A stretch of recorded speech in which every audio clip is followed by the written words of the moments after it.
Welcome, everyone. Welcome back to our podcast. Me and Vale are here with you all today, and we would like to speak about this aspect in relationship where we tend to project ourselves and who we are and aspects and parts of us and parts of our power onto other people. And the relationship that is created between all parts of ourselves, how we take responsibility of them, and the dance between us and the person that is also the projector in this sense, and how do we all take more responsibility of ourselves, but also how do we connect honestly and truly to other people in that. So we were just having this conversation and we want to bring this into the podcast of today. So let's see what comes up. I'm excited. Yes, me too. Thank you so much for that, Sam, and that title and that introduction. I feel like I would love to explore how to recognize also like in your body and from the mind aspect when you're actually coming from a story, from the lens of past experience and seeing a situation through that lens, like a present situation through that lens, or when you're actually seeing on perspective, because I feel we all kind of get lost in that dance, and it's an in and out. It's an in and out of that dynamic, and yeah, whatever we're coming, how to give frame to the ways back into yourself, back into perspective, back into seeing things as they are without identification with narratives, no? So how that feels in your body, how that feels in your heart, how that to recognize that in your mind. So then next time that happens, you catch it faster and you can get free of that ego part that's trying to kind of creep like to get in again, no? Like yeah. Wow, I love it. Yeah, I mean, we can start from explaining a little bit what happens, because I know, I mean, some people may not know what happens. So this aspect of projecting, shortly what Can we say happens. also, Yeah. sorry, can we say like a little disclaimer also? Like disclaimer is that we're not experts on this topic anyway. No, this is very important to acknowledge. I mean, in a way that we are not therapists or psychologists, but we are women walking in the spiritual path Yes. and into the embodiment path and into self-reflection and into whatever our soul is being called consciously since many, many years.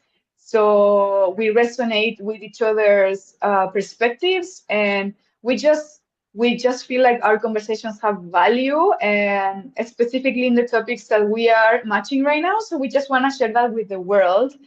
But this is in no way like a therapeutic advice. So with Yes. that being said, let's unfold it.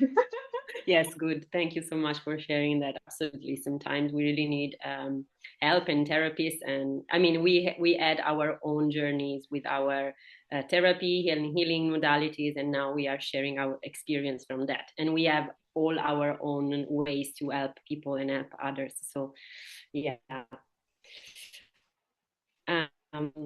So what we want to talk about today is this aspect of what happens when we have not taken yet responsibility of part and aspects of us, and we tend to project that part into another person.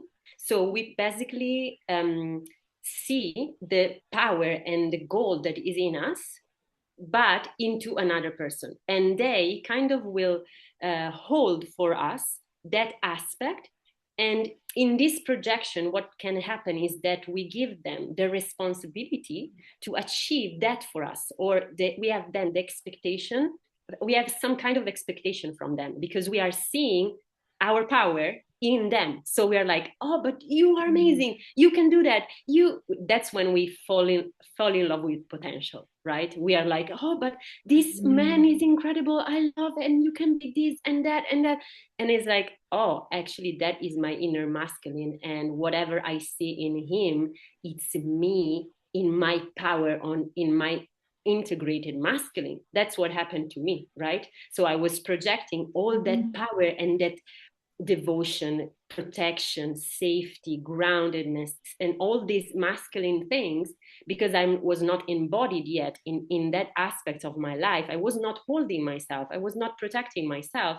Then I was like, oh, this man is perfect for that projection. Let's give him the responsibility to do that, all these things for me, so I don't have to take responsibility. And that's when we start the game of like, oh, but you should be doing this, you didn't do this, or I expect you to do these things, or you're not. And then we get hurt and we feel betrayed, and yeah, that's basically what happens. And we can project so many things depending on what we haven't worked yet, or embodied yet completely in ourselves. So yeah, it's a beautiful thing of taking really responsibility and exiting the victim state, because that is how you basically stay victim of the story, as Vale was sharing at the beginning. This story aspect of who you think you are brings you constantly in repeating the story that you don't have the power. So this thing that you project is something outside. You don't have the power of choice to change that. So someone else has to do it. So you are the victim. So this whole process is really about, how do I stop being the victim of that story? Like, the only player here is me with God, and all other people around me are just dancers with me, dancing projections and things and intimacy, but it's all about me and God. So how do I do it? Like, what do I do? I have the choice. So yeah, that's what I'm navigating. Wow, that's a lot. I feel like you just described kind of the human journey somehow, because I feel like the most difficult thing for our soul to understand is that how do you hold on your own, like both realities? Like one reality is like, yes, we are part of God, like there's an undeniable connection and truth that we are God in human form. And also, it's like we are also all the human aspects that are separated from God. Like, how can we be both things and apply compassion to that particular configuration of who we are? And I feel what happens regularly, and like what happens, and this is why we get so confused many times, is that we have the need. I think like we kind of said this with in not in the last podcast, but in another conversation that we had before. Is like we have the need of having an identity, right? Like the word identity keeps coming, and this is something that we need to accept. The thing is that we have the choice of where to place that identity. Like, what are you gonna identify with, right? And like, the more and more we come into trial and error, or at least this is how I feel like for, yeah, at least like women walking on the path, and this is how I see like my friends also doing, and I myself feel identified with that, is that we're coming more and more into the conclusion that like you need to put your identity in God first. It's like, first of all, you are part of source. How can all your parts into your configuration of the I can come into that conclusion? How can you kind of build that center so anchored, so yeah, so strong that whatever happens around it doesn't like shake you out of center, because then you will be like this witness of, yes, I'm going through like this, I don't know, this emotional loop, or yes, I'm going through this like mental loop, or yes, I'm going through this chaos in this relationship, or yes, like I don't know how to deal with uncertainty because I don't know, my career is shifting, yes, I have this financial crisis or whatever.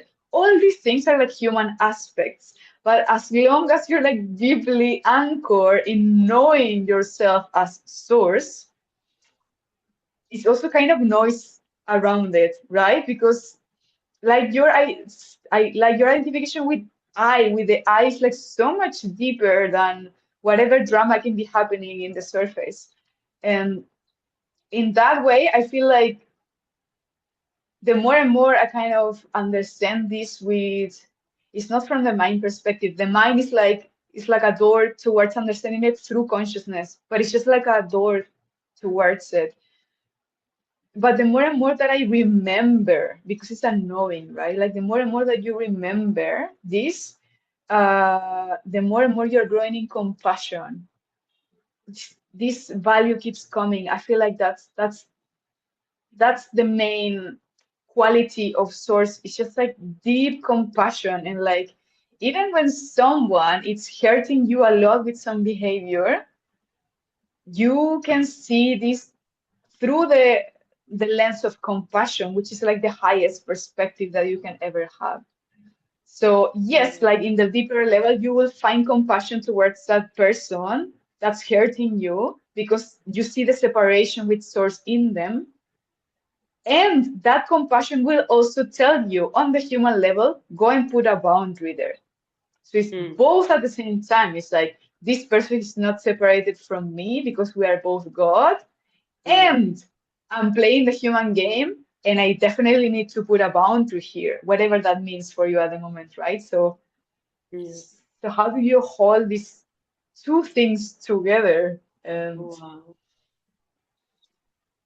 Wow, yeah, wow. I love how you explain this because at the end I feel it's all reflecting our work in the spirit.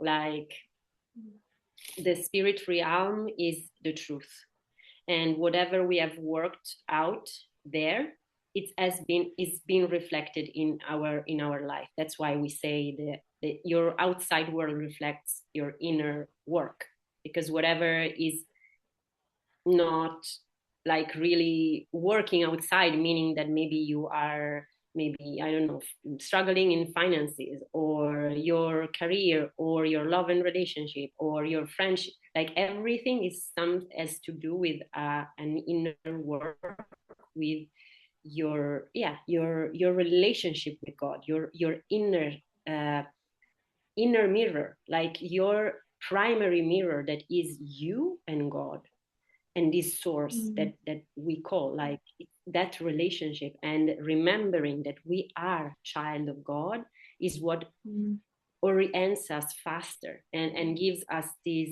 knowing that first of all it's always good, we are always in the right path, there's no possibility that we are doing something wrong, or that is just like we are here to learn.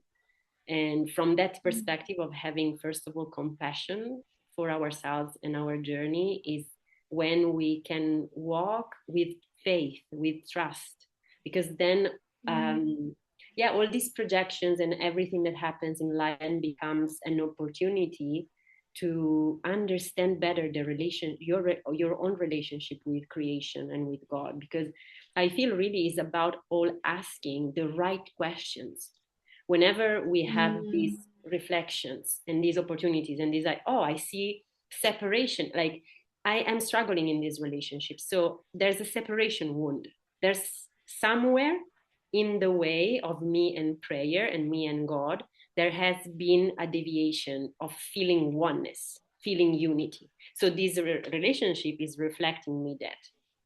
How do I ask the right question in order for me to see where I have been deceived, where I am not seeing clearly through the mirror of love, of compassion? Because this person is a child of God, as I am, is like, is my brother, is my sister, is oneness, is unity. So how do I see him, her, as God sees him, her, without the mm, filter of my wound, without the filter of my own because it's a war that I have inside of me, It's something that I've Yeah. not resolved inside of me, and then I'm projecting that outside. So this, like in these days, when I drop into the meditations, I'm like, God, help me see this person or whatever I am unresolved outside through the God that you have for them, through the love that you have for them, through this compassion, and like help me dissolve all the ways in which I am blocking myself from feeling this love. And this is actually really Mm. helpful, because then everything that is stuck, that is stiff, just gets dissolved. That is like, oh, it's it doesn't matter, this doesn't matter, it doesn't matter. And then you merge more and Mm. more this spirit consciousness with the earth consciousness, because the physical body is more dense. Whenever we have these wounds, I mean, I can understand the concept of unity and oneness and compassion, but then when I have to bring it down in the body, it's like, but this wound is so real. I'm so angry. I want to smash the face. And I'm like, how do I bring these two together? So it's really about allowing in the body this space of like really allowing this openness to come. And this is all about, I mean, this healing, this somatic awareness, and we have so many tools to do that, these Mm. therapies. But I feel like inviting the Holy Spirit in, and the presence of God in the meditations, and Jesus, and the frequency and the essence of Jesus now is really like fastening and speeding up the process so much for me, because it's really about that, merging the spirit and the earth and the body flesh together. Mm. Yeah. Yeah. Oof. Yeah, I feel like, yeah, without going so deeper into, yeah, into like Jesus, I used to resonate a lot with like one specific thread of thought there, which is like he was basically preaching compassion, like how compassion is like the highest Yeah. knowingness and felt value that it can lead you towards understanding you are God, right? It can lead you towards union. Um, yeah, so in that way, I resonate quite a lot.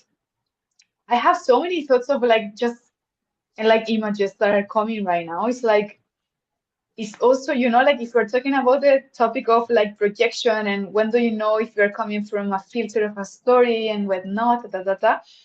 I love a Mm. quote which is from Sá de Simon, this guy that is Brazilian guy that's like a coach and a dancer. I love him so much. There's this quote that is like, when it's hysterical, it's historical.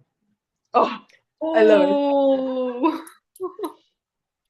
Yeah, that goes deep. Like when it's historical.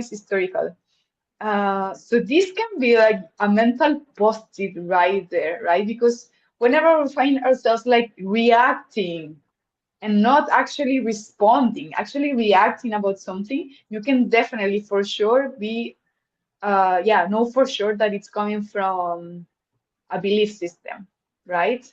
And it's coming from, there's a part of you that is trying to protect a story, whatever that's the meaning of that story, right? So I feel also like we need to not demonize.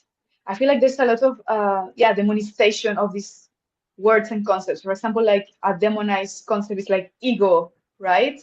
And even like the concept of projection has been also kind of negatively put. The thing is that we need both things to live the human experience. Like there's no way we can ever stop projecting because what we need, like it's the mechanism that we have for our human journey anyway. It's like you cannot grasp what you have in your mind if it's not materialized in something external. So as within is without, right? So but when we're observing as the witness of what's a mental projection outside, this is when you're embodying you yourself, because this is when you're separating your consciousness from your mind, right?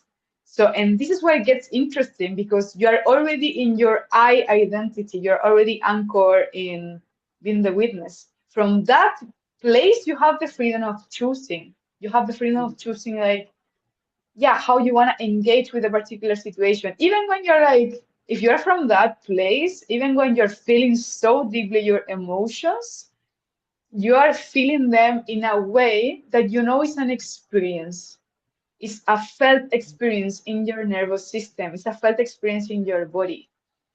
But you don't need to attach any meaning to that experience. And this is when it gets very interesting, right? Because this is when we need to stop ourselves from like feeling something and reacting out of something.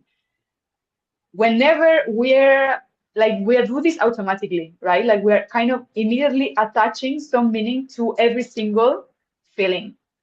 And this is the mechanism of our ego identity to keep feeding itself, whether it's for good or for bad, like in the way that it's whether it's comfortable to feel it or uncomfortable to feel it. And there's nothing wrong with that. Like ego is also something that we need to identify as like you are Svea and Valentina, like we need this separation somehow. But we can use it as tools. We use them as toys, right? Like when you're anchored in this identity that you are a child of God and that you have all these little tools to play with reality. You have your body to play with reality. You have your mind. You have even like this in this perfectly orchestrated elements that we have to interact with each other. Everything is responding to perfection all the time. And yeah, whenever we're encountering drama, it's also beautiful food and nutrition for us to get to know each other, get to know ourselves like more deeply. So in that way, it's a matter of attitude, I feel, right? Like even if something is feeling really painful and uncomfortable, even if you have the story that somebody's hurting me, you can always like step back and see it as the eagle in the perspective of the eagle, right? Like how is this situation serving me? Maybe it's feeling painful, maybe it's feeling uncomfortable, but how is actually this serving me? Why? Because there's information here that I need to unfold. And at the end of the day, we are here to get to, if you believe that, many people don't believe that. Some people do. Like, I feel like we're here for self-realization, for like understanding who we are. And we need to, like, we have all this interaction in the human form to understand who we are not, then to get into ourselves, like, to understand who we are. No? So all this dualism is happening all the time. Wow. Yeah, it's a lot. It's a lot, and at the same time, when you take out the layers, well, we kind of come back always to the same thing, I feel. And yeah, what is just resonating in me now about this aspect of the relationship aspect, and which is kind of a little bit the thread of today. I feel like there's always this dance between the intimacy that you have with you and yourself, and this constant check-in with yourself, like I am at, where is my ego, what is the dance of my spiritual understanding, ascension, and my life and my reality in the human form and the other reality, and there is this beautiful dance of intimacy. And at the same time, this beautiful dance, I feel, is cultivated with the relationships that we have, because there is where we have the opportunity to really train compassion. Like, for example, um, we tend, like, I feel, in the spiritual community, in some cases we avoid responsibility sometimes by saying, oh, but your projection of me, it's not my responsibility, so you have to resolve your shit, which is, I mean, it's true, because we have to take responsibility of ourselves. But if there's a true connection and there is real love between the two parts, what can I do to facilitate the integration of the projection that you are having of me? If you are, for example, you are struggling and the projection that I'm showing you is showing you all the parts of yourself that you are just victim of this sense of not being empowered or not having this strong masculine, this direction in life. So what I'm projecting will probably hurt you. What if I love you? What can I do to support your integration process, your reunion with your own self? And this for me is really beautiful because I saw one pattern of mine was like to be to get very defensive and close off and say, oh, you are doing this to me and block and I don't want to speak and and now I'm like, okay, block. What does it mean block? I'm blocking myself. I'm like, obviously I'm not going into the boundary because when sometimes we need the boundary when the communication is not grounded in love, there cannot be communication. So when there is not that, you have to block.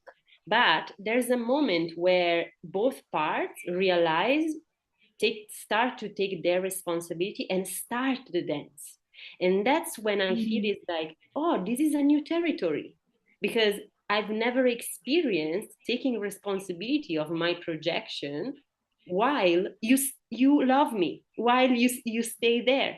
So how do we do this? Because this is a new realm, and I am like, oh, so what happens if I share with you how I feel in my journey of reuniting with myself, and you stay and you love me in the process of me reconciling with myself, and then you are there in my life, like we are walking together. And I feel like this is so beautiful because this is true mastery of inner intimacy. When you allow people close, even in your healing journey, even if they are the projection of the hurt thing, it's super beautiful. So I am like now, wow, what is this? This is amazing because I am not pushing away anymore. And I feel like more held, more protected in the safety of the relationship, even if it's ending or taking a new evolution. It's amazing. It's amazing. Wow. Yeah, I resonate a lot with that. And I feel like today I'm coming to a conclusion and I'm feeling actually super vulnerable and intimate with myself. And I would like share it here also with more people. Is that wow, I came to see something within me that was like quite shocking and so humbling. You know that the paradox of it is like when you're getting more and more consciousness, you're also getting more humility. Like, like you know that you're getting more consciousness and not ego, because ego is going to pride. Ego is going to like, yeah, but I know what's happening. Like I see everything, and like ego wants to be right, right? What happens when you're actually tapping into more awareness, real awareness, not ego feeding story, is that you're becoming more humble because at the end you're seeing like, oh shit, I'm actually doing exactly the thing that I'm judging in the other. And I saw these things so clearly because talking about like blocking people and all, I feel like I will also have that pattern. Like I will reach into a point. It happened to me like recently with a couple of men, especially, that it will reach into a point that it will confirm my story. Like I'm getting disrespected here. Like I'm getting not seen, I'm getting not my needs met, I'm getting all this list of things that I said to myself I will never tolerate anymore in my life, right? So, and this is called actually confirmation bias, and this is like a known dynamic that we have for our minds to confirm what is known, right? Our minds are trying to keep us protected anyway. So we will go out of in the same story, even if it's a painful one, because it's just too much risk and threat for our minds to actually be here present and building a new story. Like, anyway, so I will kind of go into this extreme of like, okay, I confirm my old story, and then it means like, okay, it was not a new thing. It was again, maybe I don't know, some situation created from karma. Okay, I know what to do here. Block, right? And I recently and I and I recently did this with someone, and it felt really good at the moment. It felt empowering. It felt like, shit, I'm done with the situation. This is a way of me putting a boundary. And I kind of really let it go. I let it go. In 3 days passed, and there was like a different voice coming more and more, very peaceful, kind of more grounded, kind of kind, but also really clear to me. And it was like kind of, Valentina, knock knock, you're doing the same again. Can you go a bit deeper this time? Can you go like, yeah, and I felt like, okay, it's actually time for me to go like a layer beyond my narrative and like actually almost seeing it with humor. I feel like I kind of even tap into humor to see myself, right? And it was kind of saying like, oh wow, like you are just reuniting these elements that this person is presenting to you to confirm a story that you already have decided long time ago, which is like men are behaving with you in this way, they're not reliable, they are this, da da da da da da. And that doesn't mean this person will show up in the way that you want or you deserve or whatever. You don't even know if he has the capacity for it. You don't know, actually. Yes? But what you can control and what you do know is that there's inside of you a mechanism that is not coming from consciousness, that it's coming from certainty. You're trying to gather control by controlling a narrative. So, what actually you need to sit on and face, and this is so fucking related with the full moon in Scorpio right now, what Yes. you need to face right now is dying. It's the fear of death. Because there's a psychological death Ah! happening. It's like, this is happening actually. Like, Wow, it's like wow. there's a part of you that's so afraid of dying. It's trying like to hold into whatever it has food to hold into, that you are actually the one using this person. You are the one using this person Oh my God. This is so to deep. survive to a narrative, right? And like I just saw it so clearly, and I'm like, okay, how do I undo this pattern? And it's like I need to sit with the fear of dying. I Oh, just fucking need to sit with that. And like we need to expand. Like I need to expand the capacity of my nervous system of feeling yes, death in me. yes, That's it. yes. And that's like a totally different path. That's a Oh totally my different God. path of anything that, I'm yeah. like, wow, wow, wow, wow. This is to rewind and re-listen again and then rewind and release and like and bring it really down because this is super deep. This is exactly how we Mm, use the other in the victim state to confirm our mm, victim story.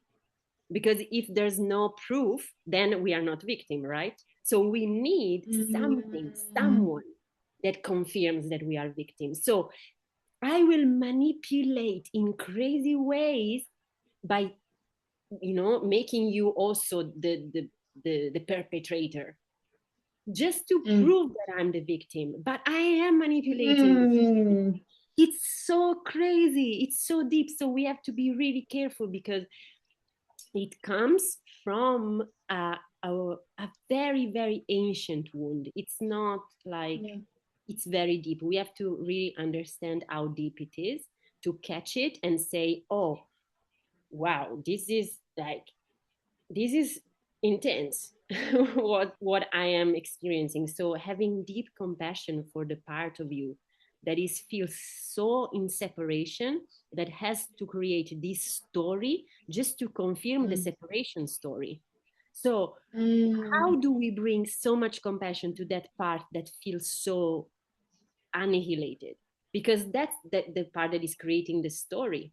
So it's like deep, Mm. like extreme level of work of alchemy and love, true love, because that's also when you don't want to project your shit anymore on others, right? Because then you just keep Mm. each other in this loop, and it's just what is serving is just fake, because you are sustaining a story that is not even true. You're just wanting them to be there for you, but you don't really want them because it's not you, and it's just like, what is this? So it's so interesting. Yeah. Like the level of depth that this program of the victim has in our psyche is huge. I feel like we kind of keep spiraling more and more and more until we just dismantle it, right? Because it just doesn't sustain any longer. And I think it's so important for us to keep sharing these stories because, yeah, like this is how we help each other of getting free. Like that's actually the freedom, like true freedom is the freedom of the mind. It's like it's freedom from your own stories. That's true freedom. We're being so confused, especially our generation. Like I don't know, like from millennial onwards, we're so confused about thinking that freedom is like having infinite possibilities. So Oh, we're just keep consuming more experiences, more substances, more, I don't know, you consume people like when you are equaling, like no, when you're like associating freedom with like choice, infinite choices, you are getting very lost in the loop of coping. You're not really healing. You're just putting like these band-aids on something that is like a soul search, right?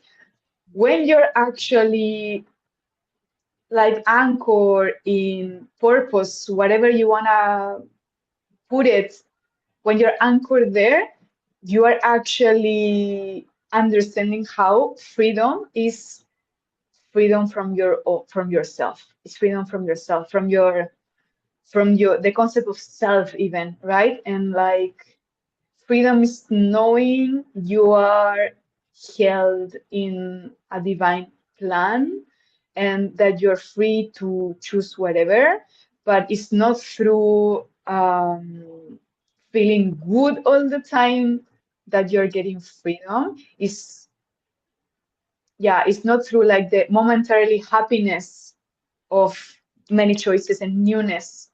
mm, Is through yeah, like being able to come back to peace.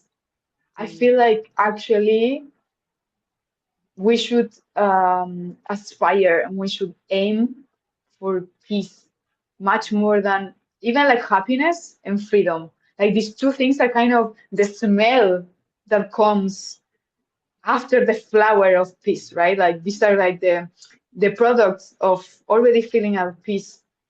And mm, peace is so much wider than yeah than anything that even like momentarily happiness or unhappiness.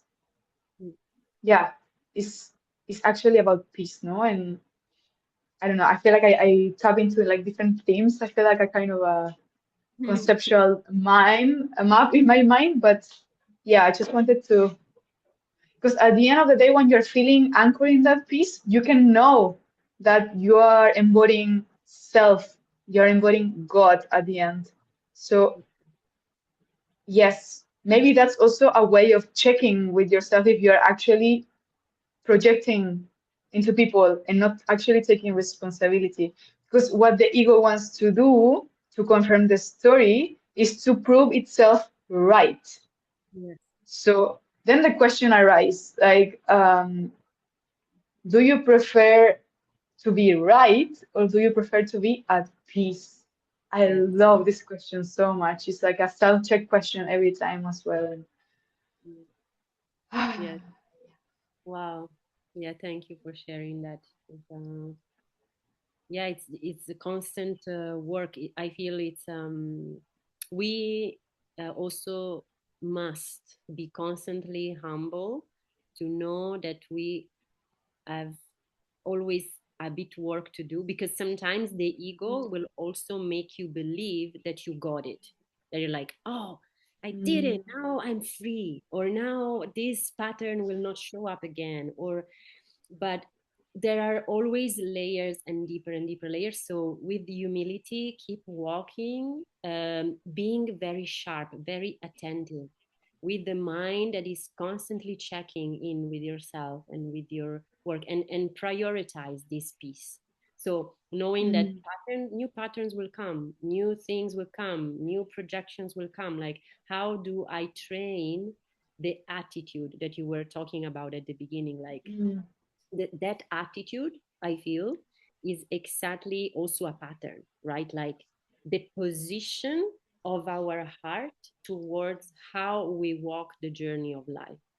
And that is the mm, primarily garden to water in our selves, in our body. Because if I master the attitude with which I see all the challenges that come and that I move through, my inner warrior is strong. Like, I know how to fight the battle.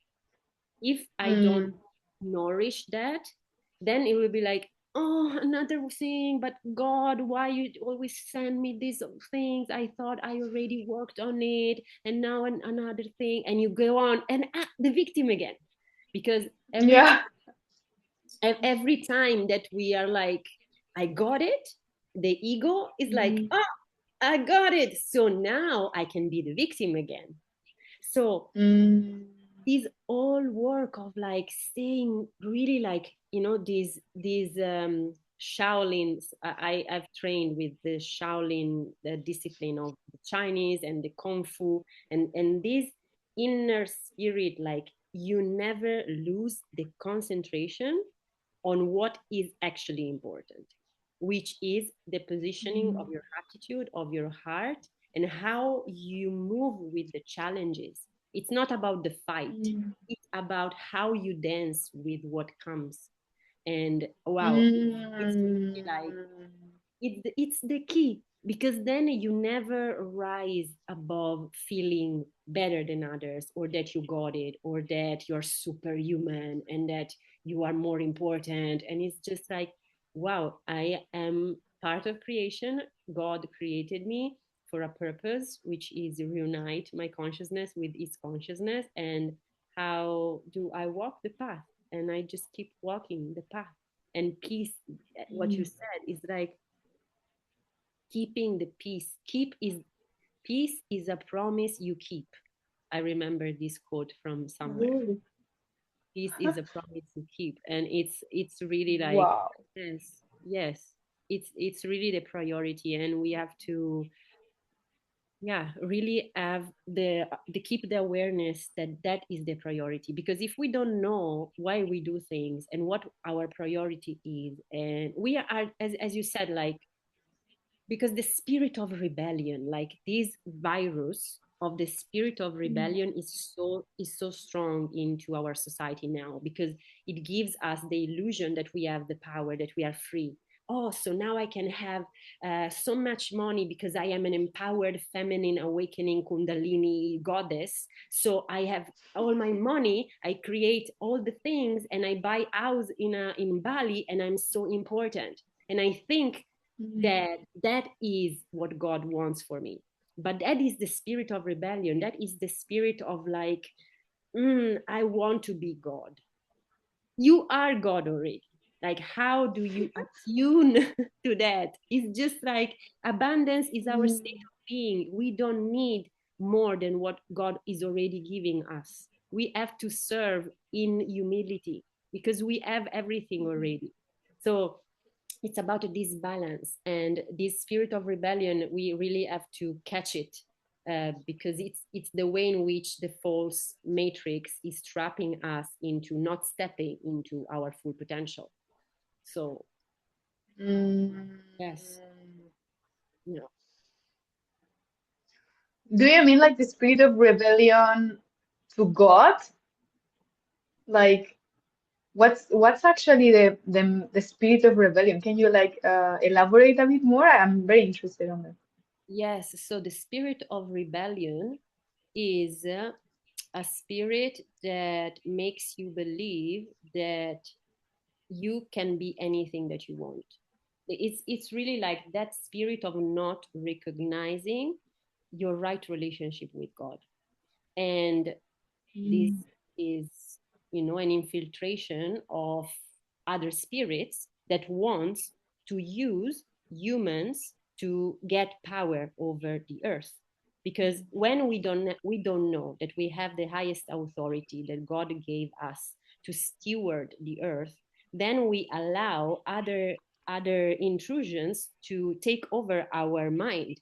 So when this spirit of rebellion is inside of you, then you feel entitled to get more things, to not to just, and this in the spiritual community is so present, because if you see, people are just getting things a little bit messed up with all these empowerment thing Mm. and getting and wealth and money making and become this, uh, there's this concept of wealth that is not clear, that is twisted. Mm. That's not God. Mm. Like this ego, self-centered nourishment of recycling, for example, recycling all the money that we make in the spiritual community and not really sharing our gifts with the world. That's a way in Mm. which you nourish your own sense of self through the power that you get from this validation. It's a validation game, and this spirit of rebellion makes you feel separate from God, and it's very tricky. So it's something that I have observed in many things of the new age spirituality, because that's how you keep basically light workers in a frequency fence that Mm. block them from really perceiving God. Wow. Yeah, it's Wow, deep. that's so interesting. That's so, I mean, that's a very interesting kind of more energetic, maybe even like metaphysical explanation for something that I think like I will portray it in a more political way. I feel like we're kind of agreeing on that, but for me, it's that I feel like I have this, yeah, I have this privilege, no? Like I live a very privileged life. I don't have to work a 9 to 5. I'm not super rich in cash or in money, but I'm like so rich in community. I'm so rich in skills. I'm so rich in the freedom of moving whatever I want. I'm rich in, yeah, in like resources. I'm like resourceful, right? So that's already very abundant. And the things that I don't feel complete if I cannot share this with people that are not so resourceful. And that's the entire point of it. That's the entire point of if you want to call yourself or identify yourself as a light worker or whatever, these are just like tags, right? But like it's about getting tapped into what your most innocent self and what your most pure self came here to do. And I feel like that part of us, we need to, that's also like our inner hierarchy, right? It's like almost like your inner child is in charge. Like you are the adult in charge of parenting this inner child, but the inner child is the one that already knows what to Mm. do in life. And the inner child is the most generous person ever. It's like is the part that wants to just like share her love, right? And it doesn't, it doesn't distinguish like from like if you are like, if any particular race, if any particular financial background, doesn't really matter. It's like, so yeah, I would say like the question is like how to get out of the bubble, like the spiritual community bubble, and like be able to reach people that needed the most, like who are the ones that needed the most, and Yeah. how to Yeah, reach these people. Yeah. it's amazing. I feel like, when we go into this spiritual community thing, what happens is that we are still a little bit wounded from with our relationship with God. So we are in this rebellion stage, like a teenager leaves the parents to Mm, explore himself and herself. So when we are 16, mm, 17, we are like, no, mom, I know better. I don't need you, and I go to explore life by myself. That's the moment where we are like, yes, yes, God, I know you are there, but I do my way. I am rebel. I will find my way. And then and that's when it's the teenage maturation of our spiritual journey. But I feel at some point we need to become adult again, and mm, reconnect with the mother and the father, which is our mother, father, God, and say, wow, how do I reconnect knowing that whatever I was looking for in the separation, you gave me already since the beginning. Like, I am protected, I am mm, wealthy, we are abundant, we are one. We have There's a communion spirit. Instead of rebellion, which is a spirit of separation, there's a communion spirit that makes us feel that we don't lack anything.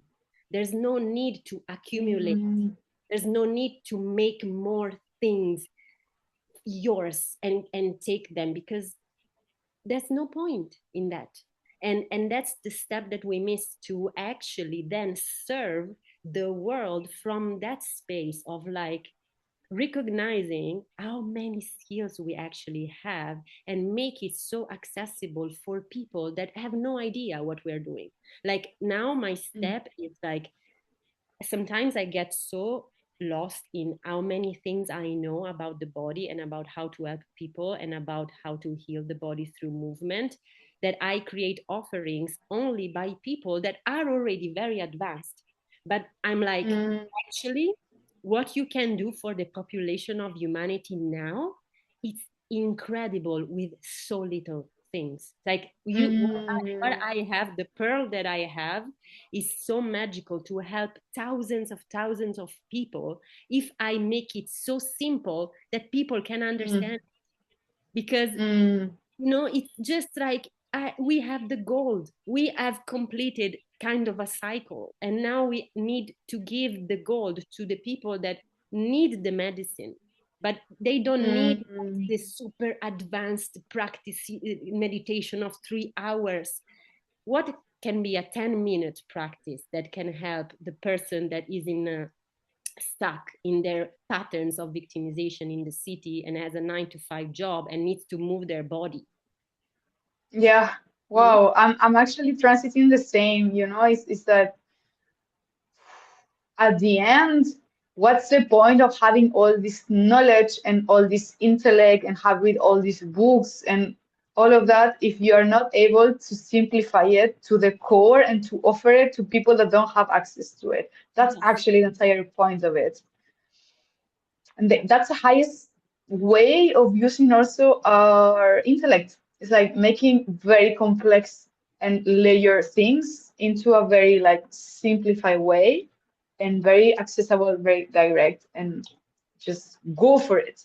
And we have to, I think there's two impediments of that. There's two blockages that I usually tap into myself, but also I see like people doing it. Is that one is like this ghost of perfectionism, Oof. like maybe we're coming into different topics, but just like to name these two things, it's like perfectionism is like it's a concept that it's even like encouraged or like when you're like in a job interview or whatever, if you're mentioning like I'm a perfectionist, it's almost something that's kind of has this positive association, right? But it's bullshit. Like it's just it's a block because it's kind of freeze mode masked as something else.